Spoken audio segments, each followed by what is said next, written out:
Hello दोस्तों, स्वागत है आप सभी का हमारे इस नए वीडियो में। दोस्तों, इस वीडियो में हम लोग पढ़ेंगे साइक्लोट्रॉन।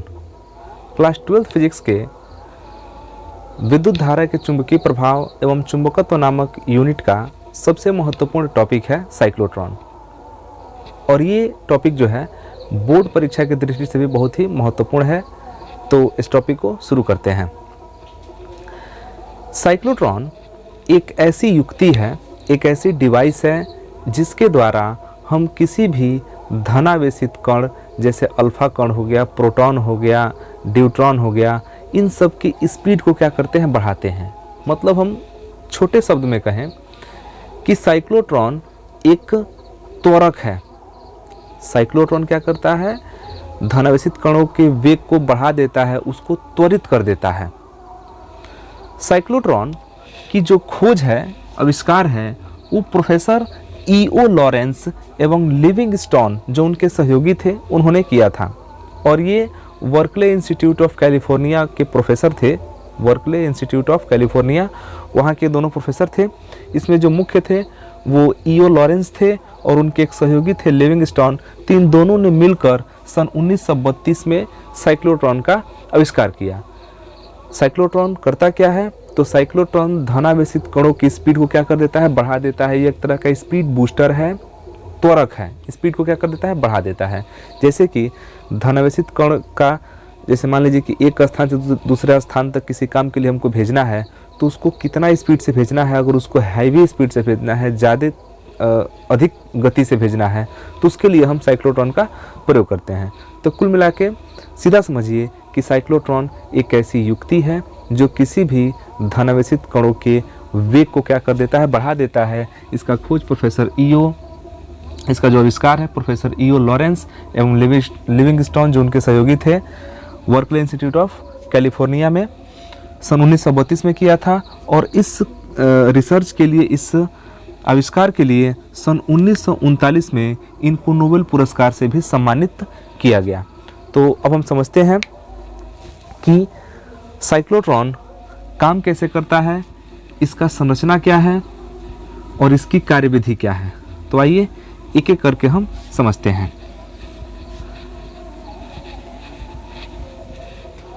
देखिए, साइक्लोट्रॉन जो है यह चुंबकीय क्षेत्र और वैद्युत क्षेत्र का एक कंबाइंड डिवाइस है।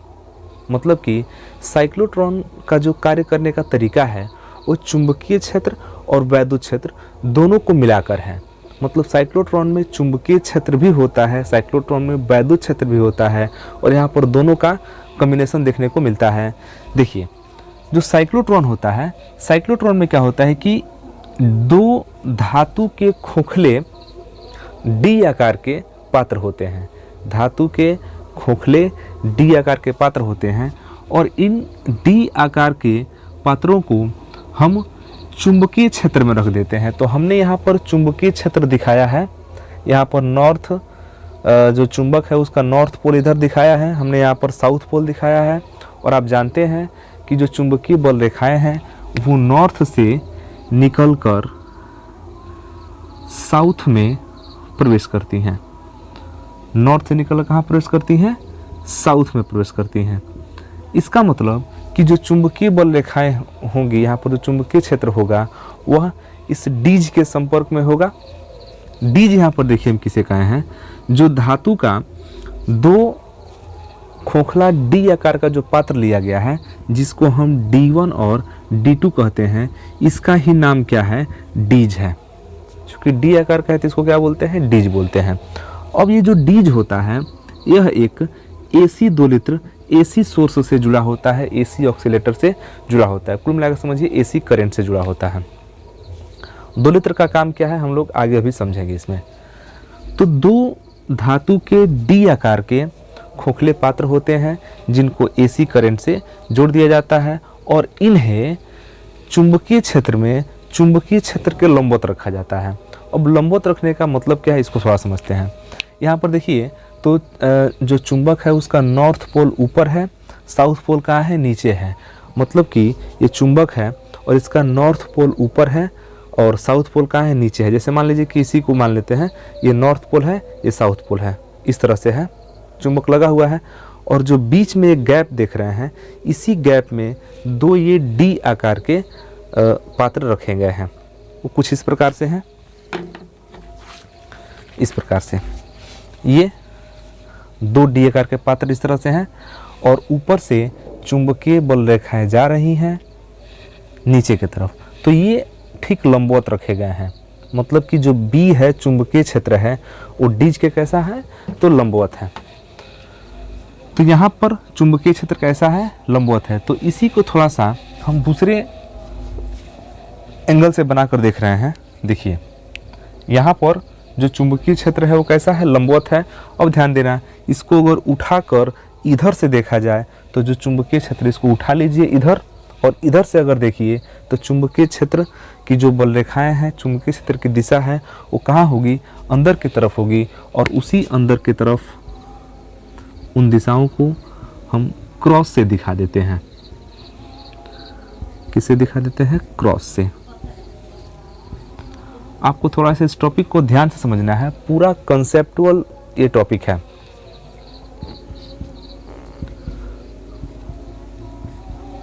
तो यहाँ हम चुंबकीय क्षेत्र दिखा दिए जो तल के कहाँ है, ठीक अंदर की तरफ है। इसको समझिए कि इसको हम आगे कर दिए हैं और इस साउथ को कहाँ कर दिए हैं, अंदर की तरफ कर दिए हैं। तो चुंबकीय क्षेत्र कहाँ जा रहा है, अंदर की तरफ, और उसी में डी आकार का जो है ये आपका डीज रखा गया है। एक बार हम पुनः समझा दें कि चुंबकीय क्षेत्र अंदर की तरफ है। फिलहाल इस पर अगर समझे कि चुंबकीय क्षेत्र का जो हमारा नॉर्थ पोल है वो ऊपर है, साउथ पोल का है नीचे है, और चुंबकीय बल रेखाएं कहाँ से, ऊपर से नीचे की तरफ जा रही हैं। तो डीज हमारा ऐसे रखा गया है। थोड़ा सा हम इसको तिरछा दिखाए हैं। तिरछा दिखाने का मतलब आप ये मत समझिएगा कि तिरछा रखा गया है, तिरछा दिखाने का मतलब कि एकदम लंबवत रखा गया है। तो बस इसी को हमको अब इस तरह से दिखा देना है। ध्यान दीजिएगा, ये ऊपर से बल रेखाएं कहाँ जा रही है, नीचे की तरफ जा रही हैं, तो ये इसको पास कर रहा है। इसी को हम इस तरह से दिखाए हैं। तो जब चुंबकीय बल रेखाएं हमसे दूर जाती हैं तो हम उसको किससे दिखाते हैं, क्रॉस से दिखाते हैं। और जो ये डी आकार का डीज है उसको हम यहाँ पर बना देते हैं। ये आपका हो गया डी आकार का डीज। और देखिए जो दोनों डीज होते हैं ये बहुत ही बेहतरीन होते हैं। दोनों डीज इस प्रकार व्यवस्थित होते हैं कि इनके जो व्यास हैं यह व्यास अल्प दूरी पर एक दूसरे के समांतर हों। इसको हम बोलते हैं D1, इसको बोलते हैं D2। ये दोनों क्या हैं, तो दोनों डीज हैं। इस डीज को एक AC सोर्स से जोड़ दिया जाता है। इस डीज को AC सोर्स से जोड़ दिया जाता है। और डीज के जो दोनों व्यास हैं ये व्यास अल्प दूरी पर रहते हैं, एक दूसरे के समांतर रहते हैं। अब इस डीज में देखिए करते क्या है, यह डीज क्या करता है कि धनावेशित कणों को त्वरित करता है, उसके स्पीड को क्या कर देता है, बढ़ाता है। कैसे बढ़ाता है इसको समझते हैं। तो यहाँ पर देखिए हम डीज के सरफेस को चुंबकीय क्षेत्र के कैसा रख दिए हैं, लंबवत रख दिए हैं। चुंबकीय क्षेत्र हमारा कहाँ है, अंदर की तरफ है। आप ध्यान से समझिएगा इसको, चुंबकीय क्षेत्र कहाँ है, अंदर की तरफ है। और डीज हमारा अंदर से क्या है, खोखला है। खोखला का मतलब ये हुआ कि यहाँ से किसी भी चीज़ को भेजेंगे ना ये अंदर की तरफ, तो ये आएगा घूम करके निकल जाएगा। अंदर क्या है, खोखला है। ये भी अंदर क्या है, खोखला है। इस चीज़ को आप ध्यान समझिएगा कि जो डीज है वो हमारा अंदर से खोखला है, अंदर से खोखला है। अब हम क्या करते हैं कि डीज का जो केंद्र होता है, केंद्र, यहाँ पर एक कोष्ठ होता है। कोष्ठ, उस कोष्ठ में हाइड्रोजन गैस भी भरा होता है। वहाँ पर एक फिलामेंट लगा होता है। और फिलामेंट क्या करता है, जब फिलामेंट गर्म होता है, जिसमें करंट देते हैं तो फिलामेंट गर्म होता है, तो वहाँ से धन आवेश उत्पन्न होता है। क्योंकि हम यहाँ पर धन आवेश को ही त्वरित करने वाले हैं, धन आवेश के ही स्पीड को बढ़ाने वाले हैं। या आप बाहर से कोई धन आवेश यहाँ पर रख दीजिए। तो कुल मिला के यहाँ पर जो डीज का सेंटर होता है, इसके सेंटर में एक धन आवेश उपस्थित होता है। और उसी धन आवेश के स्पीड को क्या करना है, बढ़ाना है। अभी फ़िलहाल जो आपका धन आवेश है यह गति नहीं कर रहा है। और हम लोगों ने एक फार्मूला पढ़ा था, F = BQ V sin theta. हमने फार्मूला पढ़ा था बी क्यू भी साइन थीटा। तो यहाँ पर देखिए जो चुंबकीय क्षेत्र है वो ठीक कहाँ है, अंदर की तरफ है। बी क्यू आपका ये आवेश हो गया धन आवेश, भी अभी जीरो है, मतलब कि ये जो आवेश है यह अभी स्थिर है, अभी गति नहीं कर रहा है। मतलब कि जो आवेश है वो एक समान चुंबकीय क्षेत्र में तो है लेकिन गति नहीं कर रहा है, इसलिए इस पर किसी भी प्रकार का बल नहीं लग रहा है। क्योंकि आप जानते हैं जब भी जीरो हो जाएगा तो टोटली क्या हो जाएगा, जीरो, तो किसी भी प्रकार का कोई बल नहीं लग रहा है।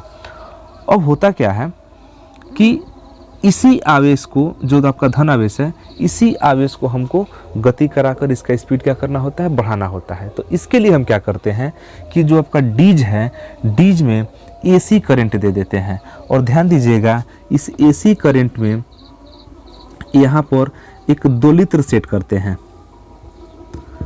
क्या सेट करते हैं, यहाँ पर एक 2 लीटर सेट करते हैं। 2 लीटर का मतलब ये हुआ कि एक निश्चित समय अंतराल के बाद धारा की दिशा को ये परिवर्तित करेगा। एक बार धारा की दिशा इधर से इधर जाएगा, एक बार धारा की दिशा उधर से इधर होगी। मतलब 2 लीटर क्या है कि एक निश्चित समय अंतराल के बाद से धारा की दिशा को पलटता है। ये ध्यान में रखिएगा, 2 लीटर यहाँ पर बहुत ही महत्वपूर्ण भूमिका निभाता है, समझिए। तो ये एक आवेश है। यहाँ पर देखिए जो बीच में कोष्ठ होता है ना, वहाँ पर एक फिलामेंट होता है।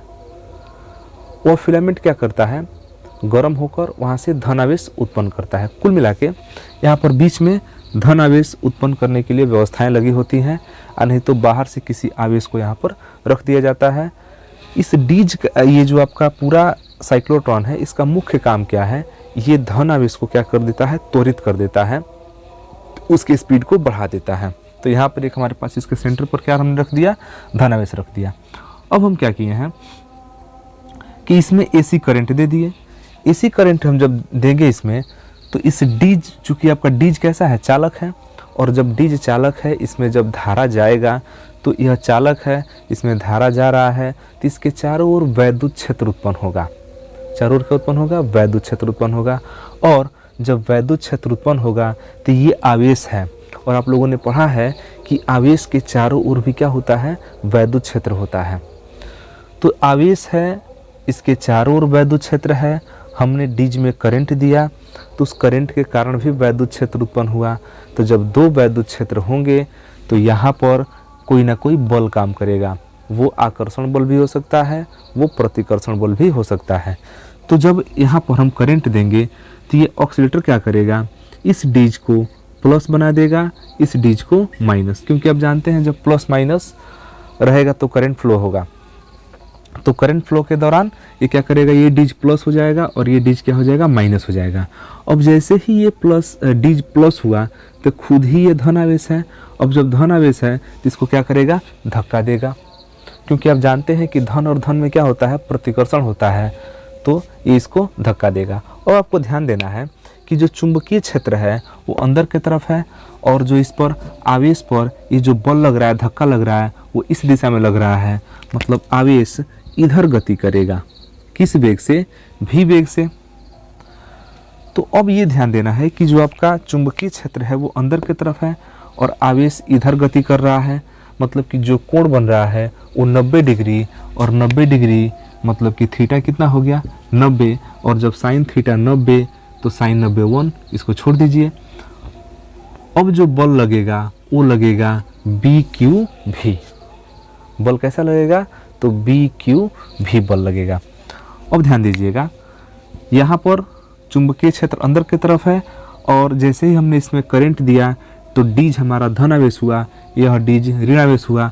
यहाँ पर कोई ज़रूरी नहीं है कि यही धन आवेश होगा, यही ऋण आवेश होगा। ये धन हो सकता है, ये ऋण हो सकता है। तो अगर ये धन होगा, ये ऋण होगा, तो आवेश हमारा इधर गति करेगा, तब भी तो 90 डिग्री होगा, तभी तो आपका कोण कैसा होगा, 90 डिग्री होगा। तो उस कंडीशन में हमारा आवेश इधर से गति करेगा, उससे कोई दिक्कत नहीं है। ये कोई भी प्लस कोई भी माइनस हो सकता है, तो आवेश आपका इधर भी गति कर सकता है, इधर भी गति कर सकता है, तो इससे कोई विशेष समस्या नहीं है।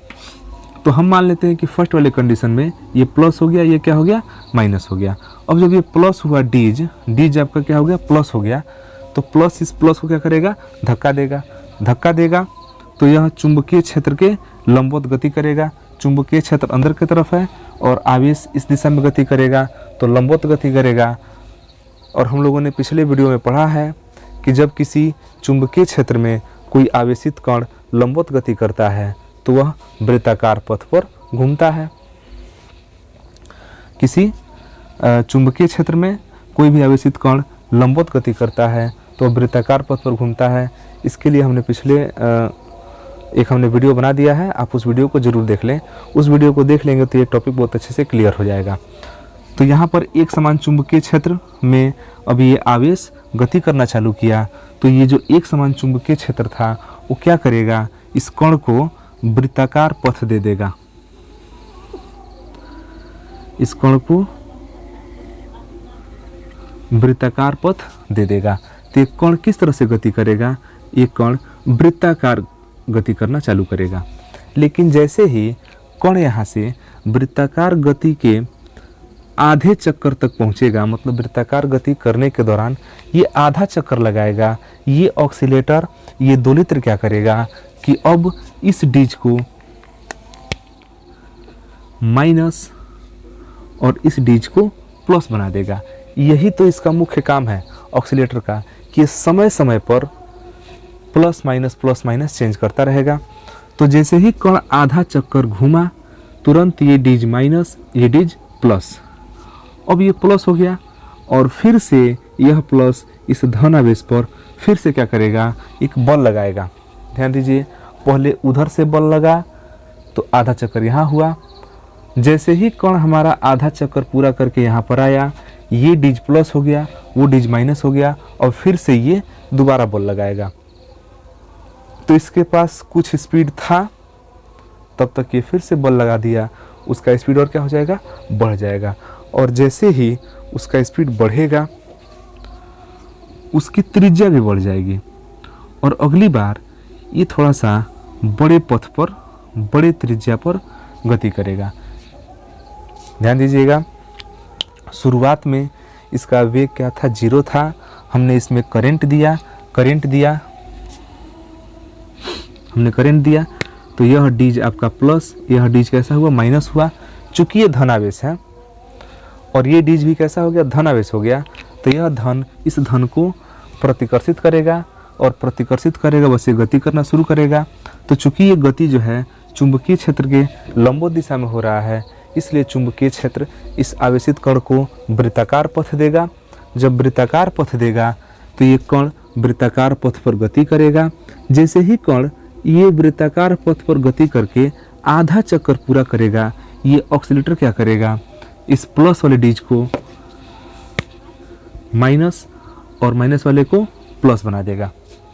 जैसे ही ये डीज प्लस हुआ, फिर से अब चूंकि ये पॉजिटिव है ही और ये डीज आपका प्लस हो चुका है, तो इसको फिर से एक बल लगाएगा तो इसका स्पीड और क्या हो जाएगा, बढ़ जाएगा। क्योंकि शुरुआत में तो कुछ स्पीड ये पकड़ ही लिया है। अब देखिए, कोई वस्तु आगे जा रहा है किसी स्पीड से, आप बल लगा दीजिए, उसका स्पीड थोड़ा सा क्या हो जाएगा, और बढ़ जाएगा। वही चीज़ यहाँ पर होता है। और जब इसका स्पीड बढ़ेगा तो थोड़ी सी क्या हो जाएगी, त्रिज्या भी बढ़ जाएगी। अब ये फिर से इस त्रिज्या से आधा चक्कर गति करेगा, यहाँ तक पहुँचेगा। तब तक ये ऑक्सीलेटर क्या करेगा, फिर से इस डीज को प्लस बना देगा, इसको माइनस बनाएगा और जब माइनस बनाएगा तो फिर ये डीज प्लस हो गया, फिर इस आवेशित कण को एक बार और धक्का देगा। तो जब एक बार और धक्का देगा तो इसका स्पीड एक बार और बढ़ेगा। जब और बढ़ेगा, बस ये और थोड़ी सी बड़ी त्रिज्या पर गति करेगा। फिर से आधा चक्कर के दौरान जैसे ही कण यहाँ से यहाँ पहुँचेगा, ये डीज माइनस, ये डीज प्लस, ये डीज के प्लस माइनस को चेंज करने का काम कौन कर रहा है, ऑक्सीलेटर। जैसे ही कण आधा चक्कर पूरा करता है, ऑक्सीलेटर तुरंत धारा की दिशा को बदल देता है। तो आधा चक्कर में फिर आपका कण यहाँ पर आया, तब तक ये डीज क्या हो गया, प्लस हो गया। और प्लस हो गया तो जो कि धनावेश है, फिर से धक्का देगा और फिर से धक्का देगा, तब फिर से इसकी त्रिज्या बढ़ेगी। जैसे ही ये कण आधा चक्कर यहाँ से गति किया, ये प्लस, ये माइनस, फिर से प्लस हो गया और ये भी धनावेश है, इसको तुरंत बल लगा के फिर ऐसे करेगा। और ये प्रक्रिया बार बार चलती रहेगी और इस प्रकार कण का वेग जो है बहुत ज़्यादा बढ़ जाएगा। और यहाँ पर एक खिड़की लगी होती है, यहाँ पर क्या होती है, खिड़की लगी होती है, और इसी खिड़की से इस आवेशित कण को बाहर निकाल लिया जाता है। इसी खिड़की से आवेशित कण को क्या करते हैं, बाहर निकाल देते हैं, और अब इसको जहाँ पर भेजना है वहाँ पर भेज सकते हैं। तो इस तरह से आपका साइक्लोट्रॉन काम करता है। अब यहाँ से जो आवेशित कण निकला है, इस आवेशित कण का उपयोग हम किसी परमाणु की संरचना को ज्ञात करने में करते हैं।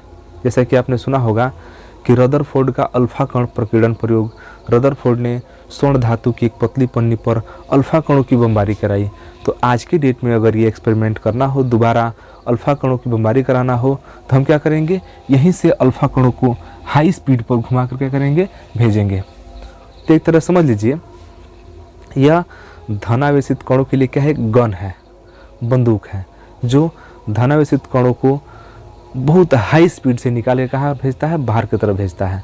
तो इसका बहुत ज़्यादा उपयोग किया जाता है, खास तौर से नाभिकीय संरचना, परमाणु की संरचना को ज्ञात करने के लिए हम इसका उपयोग करते हैं। और वास्तव में जो ये साइक्लोट्रॉन है, एक बहुत ही बेहतरीन डिवाइस है, बहुत ही बेहतरीन युक्ति है, जिसका प्रयोग धनावेशित कणों को त्वरित करने में किया जाता है। तो आप इसका एक बार स्क्रीनशॉट ले लीजिए। तो ये टॉपिक आपको कैसा लगा, आप हमें कमेंट सेक्शन में ज़रूर लिखिएगा। तो फिर मिलते हैं अगले वीडियो में एक नए टॉपिक के साथ। तब तक के लिए धन्यवाद। जय हिंद।